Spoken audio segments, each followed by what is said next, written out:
तो आरोप और प्रत्यारोप के बीच पश्चिम बंगाल में दूसरे चरण का मतदान चल रहा है और जिस जगह पर शुभेंदु अधिकारी मौजूद थे, जहां पर थोड़ी देर पहले हंगामा हो रहा था, तमाम तरह के गंभीर आरोप लगाए और यह लगाया कि मतदान केंद्रों पर बाहर के लोग आकर खड़े हैं और जब उन्होंने इसका विरोध किया तो उनका विरोध वहां पर होना शुरू हो गया। बाद में सीआरपीएफ वहां पर मौके पर पहुंची और हंगामा कर रहे लोगों को बल प्रयोग करके हटाया है। रविशंकर दत्ता मौजूद है। रविशंकर, इस वक्त क्या हालात है? शुभेंदु अधिकारी आरोप यह लगा रहे हैं कि जो लोग वोटिंग सेंटर्स के बाहर खड़े थे वो वोटर नहीं, बाहर के लोग हैं, जबकि उनको देखकर नारेबाजी हुई है। हालात क्या है? और दोनों एक दूसरे पर आरोप लगाते हुए नजर आ रहे हैं।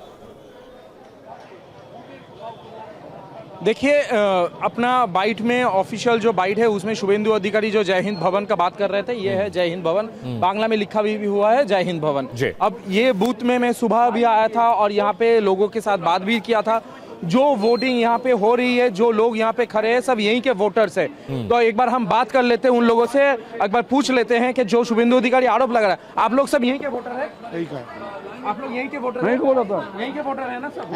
अच्छा, शुभेंदु अधिकारी आरोप लगा रहा है कि आप लोग बाहर के वोटर खड़े। अभी आया हम नहीं, शुभेंदु यहीं के, हम लोग लोकल, आप लोग यहीं के वोटर। शुभेंदु इनको लेकर नहीं कह रहे। उस समय जो हंगामा लोग कर रहे थे, हंगामा करने वाले लोगों को शुभेंदु अधिकारी ने कहा कि ये लोग बाहर के लोग हैं, जो वोटिंग लाइन में खड़े हैं उन पर आरोप नहीं लगाया है और ये कहा है कि ममता बनर्जी के भेजे द्वारा लोग हैं, इनको लेकर आरोप और प्रत्यारोप चल रहा है। एक बार जरा वहां पर दिखाइए इस समय माहौल क्या है, वोटिंग कितने शांतिपूर्ण तरीके से चल रही है और संभव हो तो मौजूदा हालात के बारे में लोगों से बात करिए।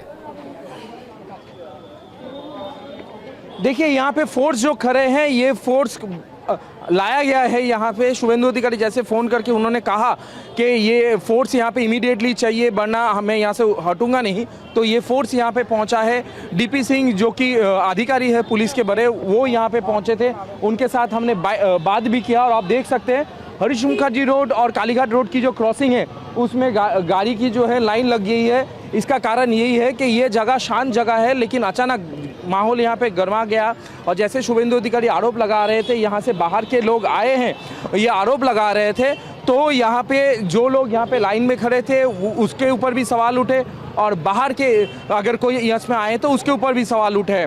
हकीकत इसमें यही है कि यहाँ पे अभी जितना फोर्स तैनात किया गया है, आप देख सकते हैं चारों तरफ सिर्फ पुलिस ही पुलिस है, या तो सेंट्रल फोर्स है या तो स्टेट पुलिस है। ये जो जॉइंट पुलिस है और फोर्सेस है यहाँ पे तैनात किया गया है। क्या घेराव हुआ जब वो अलग अलग बूथ का निरीक्षण कर रहे थे या जा रहे थे समर्थकों के साथ? क्योंकि ये सवाल कई उनके सामने रखे गए कि क्या उनका घेराव करते हुए उन पर हमले की कोशिश हुई?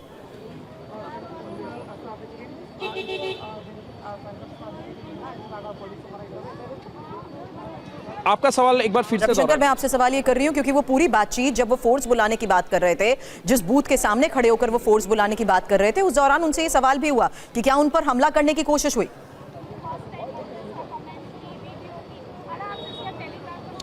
देखिए, हाँ बिल्कुल सवाल हुआ था, लेकिन ये मामला तभी गर्मा गया जब सुबह ममता बनर्जी वार्ड 70 में पहुंचे थे और वहां पे जैसे वो एक बिल्डिंग के अंदर गए थे जिसका एक्सक्लूसिव विजुअल्स हम दिखा रहे थे, तभी शुभेंदु अधिकारी वहां पे पहुंच गई।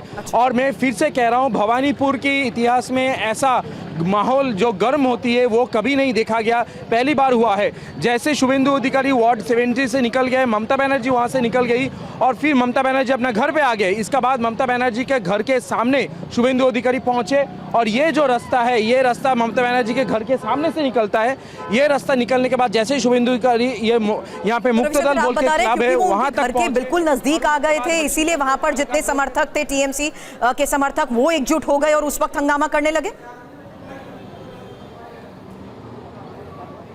देखिए, ऐसा आरोप लगाया जा रहा है, लेकिन लोग यहाँ पे जो रहते हैं वो नॉर्मल वोटर्स है, समर्थक अलग से बाद में पहुंचे। लेकिन शुभेंदु अधिकारी जब यहाँ पे पहुंची तो यहाँ पे वोटिंग हो रही थी और उनका जो आरोप है कि यहाँ पे बाहर से लोग आ चुके हैं जो वोटिंग कर रहे हैं। ये आरोप कितना सिद्ध है ये तो इलेक्शन कमीशन बताएगा, लेकिन उनका यहाँ पे पहुँचना और उसके बाद तृणमूल समर्थक का जय बांग्ला बांग्ला स्लोगन देना, यही मुद्दा बन गया, जहाँ पे दोनों जो ग्रुप है, दोनों पार्टी है, उनके समर्थक के बीच और शुभेंदु अधिकारी और तृणमूल कांग्रेस के समर्थक के बीच यहाँ पे बात गर्मा गई और उसके बाद ही यहाँ पे सेंट्रल फोर्स आना पड़ा।